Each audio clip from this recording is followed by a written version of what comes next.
bestows immortality on those who advance it to elevate all of mankind. Newton, Einstein, Sagan, princes among men. But the price for such a legacy is steep indeed. In Night Springs.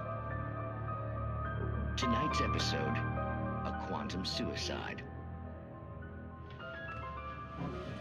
If our lives are already written, it would take a courageous man to change the script. Having called a press conference, Dr. Barclay Colvin is about to demonstrate that very courage.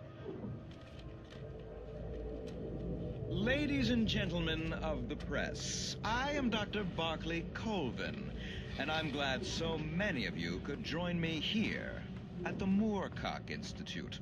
Tonight, I'm going to give a practical demonstration of the many worlds interpretation. As you can see, this is a loaded 9mm pistol. It shall be part of a thought experiment. And now, a real experiment, known as a quantum suicide.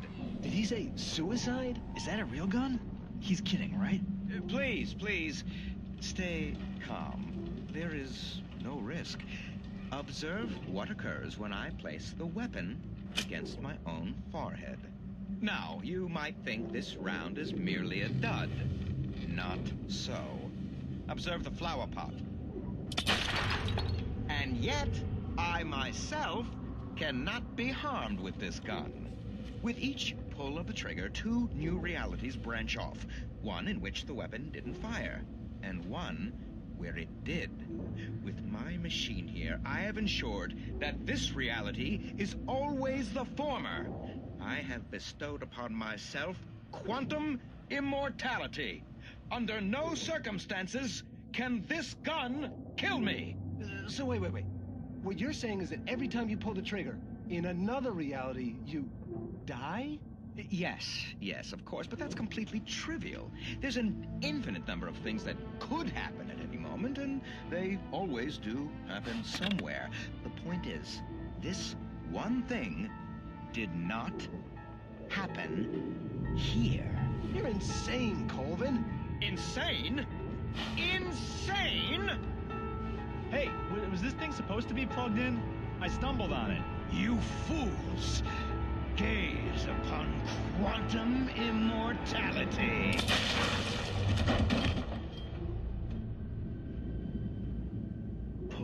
Poor Dr. Colvin, felled by his own hubris or the ignorance of the masses. Perhaps he should have left the crate unopened, the decaying atom unobserved. Curiosity often kills the cat. In Night Springs.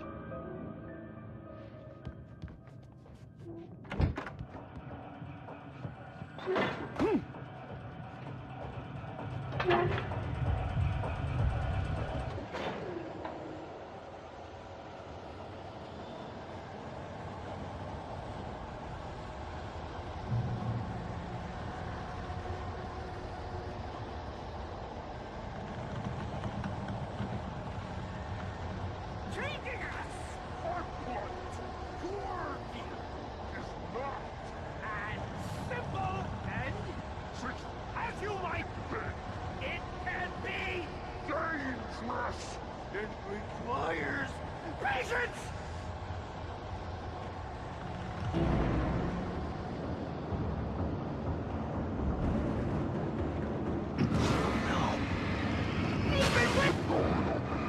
The engine takes tools!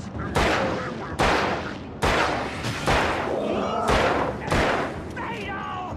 Mistake don't make.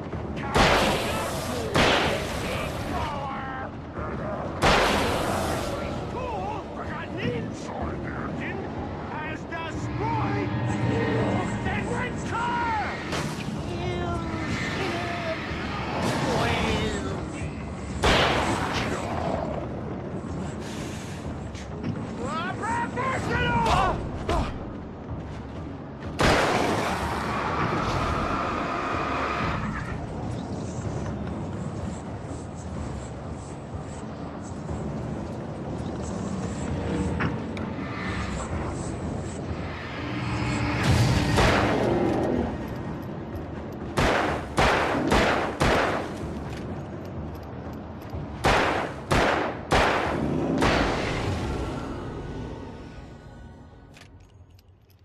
Stucky's body vanished, leaving behind only a lifetime of nightmares to come, assuming I'd reach the lights of the gas station alive.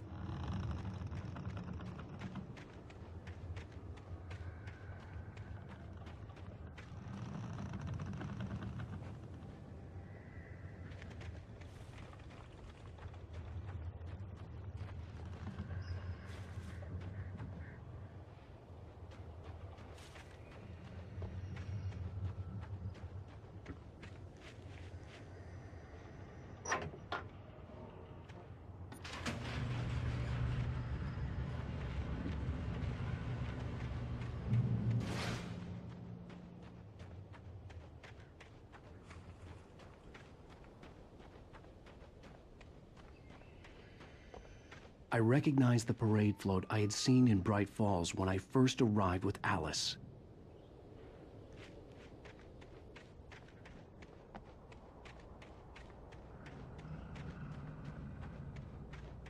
After the insanity I had just experienced in the darkness, the lights of the gas station felt comforting. At least for a moment, the sane world reasserted itself.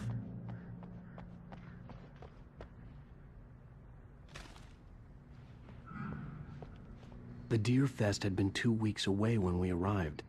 If the day count on the banner was right, I was missing a whole week between the night we got here and now. The garage was a mess.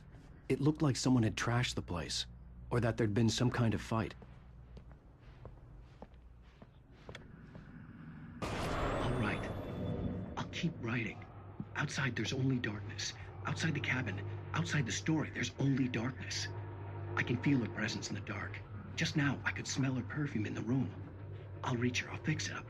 I'll bring her back. The story will come true. If I stop, she's lost. I don't believe this.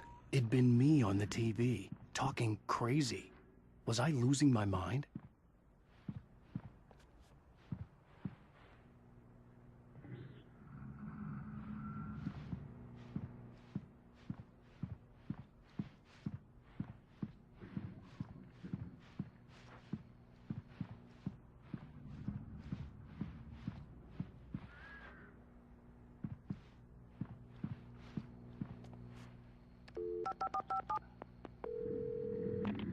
Bright Falls Sheriff Station.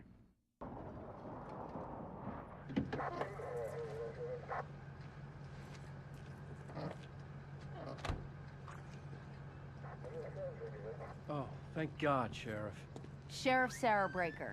You are... I'm Alan Wake, but listen, I was in a car crash. My wife, Alice, she's missing. Calm down, Mr. Wake. We were staying in a cabin on the island, on Cauldron Lake. There's no island on Cauldron Lake, not since the big eruption in the 70s. Please, I can take you there, okay? You look like you've taken a pretty bad knock to the head. Are you okay? Listen. We'll figure this out. Please get in the car. We'll swing by the lake and then we'll go to the station, okay? Mr. Wake, have you seen Stucky, the guy who owns this place? I realized I couldn't tell her what had happened in the forest. She wouldn't have believed me. And then she wouldn't have helped me with Alice.